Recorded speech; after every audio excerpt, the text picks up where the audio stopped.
for lazy people, for people who want to just do the bare minimum, for people who don't want to spend that much time trying to grow their hair. She a little bad, hit her with the bag, yeah. Put it on the tab, don't know how to act, yeah. How you like that? How you like that? Hello, what's up? What's good? I'm Irene and you're watching Ireneeish, a little bit of Irene. If you're new here, make sure to hit that subscribe button. If you have already, welcome back to the channel. So I get this question a lot, so I decided I want to actually make a video about it. The people want to hear it. The question is, how do you grow your hair so long and so fast? My hair is super long, as you can see. It goes up to my belly button. And I've always had pretty long hair. I love to keep my hair long. The shortest I'll ever cut it is like about here, but it grows really fast. We can actually measure how fast my hair has grown because I got this done in January and it was all the way at my roots. So let's actually measure it. Let's see. Okay.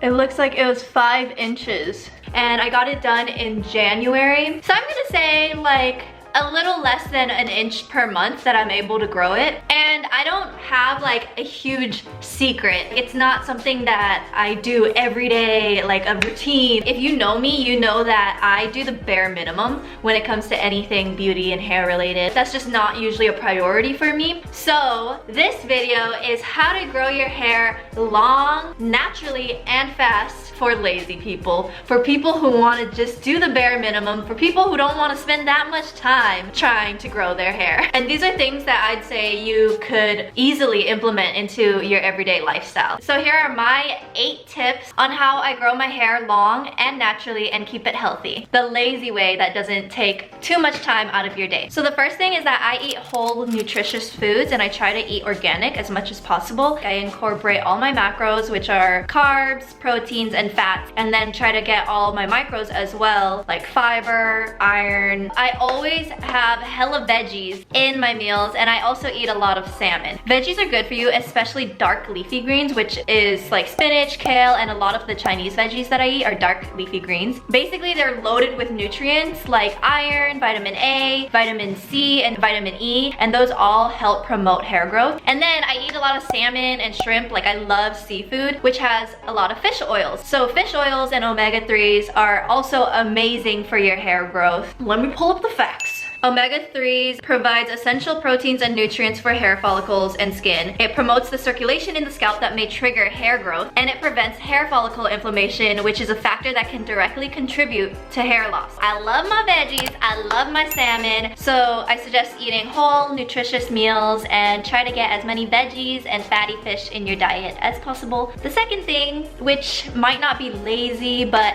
everyone should be doing it anyway, is to take your vitamins. Vitamins are so essential in getting like your micronutrients that you might not be able to get in your daily food intake. I take a bunch of vitamins every day, and if you're interested in what vitamins I take, leave a comment down below and maybe I'll do a video about it if people care. But the top 3 that I'd say are great for hair growth are 1, biotin. Biotin is the vitamin for healthy hair and nails. And you know biotin works because girl, my hair is growing, my eyebrows are growing like crazy, my mustache is growing like crazy. Like, girl, what the good?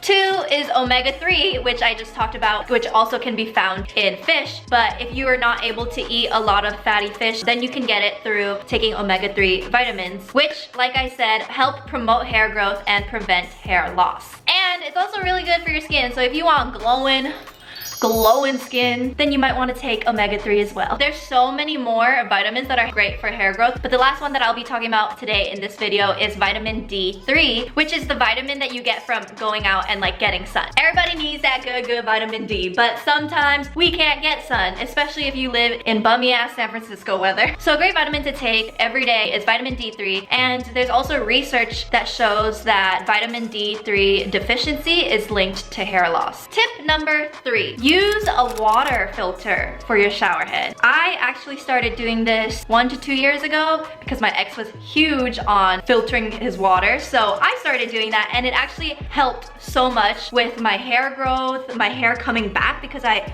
still have pretty thin hair, but it used to be like really thin. So after I got a water filter, my hair started growing more, getting more healthy, getting thicker and shinier as well, and like softer. So yes, definitely get a filter for your shower head. Even if you live in places like San Francisco, which is known for like their good quality of water because of the hetchy system, you might live in an old house like me that has old piping and might have minerals that come out through the water. So even though the water is clean, it might still not come out pure and clean. So that's why it's good to filter your water, both drinking and showering water. Tip number 4, try to stay BPA free. So BPA stands for bisphenol A.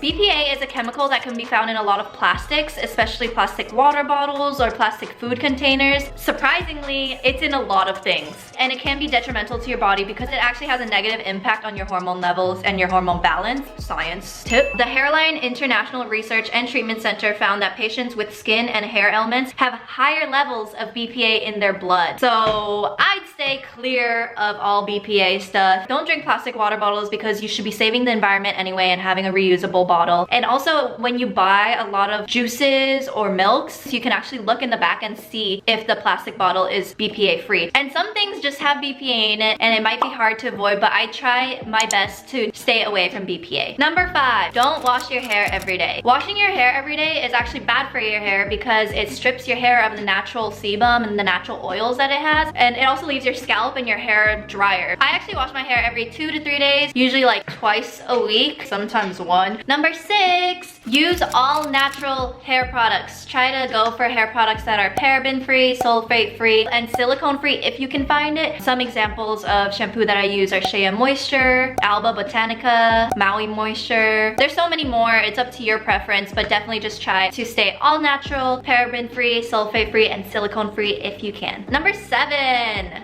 Is that a 7? Yeah. Betweer. Don't blow dry your hair. I don't blow dry my hair. I let it air dry. I just don't blow dry my hair because it puts a lot of heat on my hair. Oh, that's another thing. I don't curl my hair a lot either, like only on special occasions, but I try to avoid putting excessive heat on my hair. Doing that too much could really just damage your hair. So I don't blow dry my hair. I try to wash my hair before it gets dark so that it has time to dry before going to bed. Because also, another bonus tip, so I guess this should be 10 tips. Sleeping with your hair wet can actually damage your hair because it's more fragile when it's wet, and then when you're sleeping and your hair is like, you know, getting caught on stuff, it could tear your hair. Okay, I guess I have another tip. I only use satin pillowcases. Satin pillowcases are really good to keep your hair healthy because it doesn't pull on your hair. And ever since I switched to satin pillowcases, I don't usually get knots in my hair or wake up with frizzy hair. So that's cool too. And the last tip, I don't know what number we're on because I just threw a bunch of random ones in there. The last tip is try to get your hair trimmed every 3 months if possible. I know we're in a pandemic, so it's not really possible to get your hair trimmed, but once salons open back up again, try to get your hair trimmed every 3 months because trimming your dead ends and trimming your hair actually helps it to grow faster, which I actually didn't discover until I was in my 20s. Before that, I always thought that trimming my hair would make it shorter, and I don't want it to be shorter, I only want it to grow. But no honey, trimming your hair actually helps it grow more. Alright, that's all I got for you. I hope this helps with your hair growth journey. And remember, these are just some tips that I have for growing my hair. There's so many other things you can do to get healthy, long hair, but these are just the bare minimum things that I do to grow my hair long and fast, naturally, no products, and hopefully you can incorporate them into your daily lifestyle. Thank you so much for watching. If you like this video, give it a thumbs up.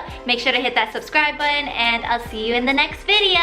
Until then, peace out. Tell me, do you love me like I do? Tell me what you willing to prove, cause I ain't got nothing to lose. It's true, you mean the world to me.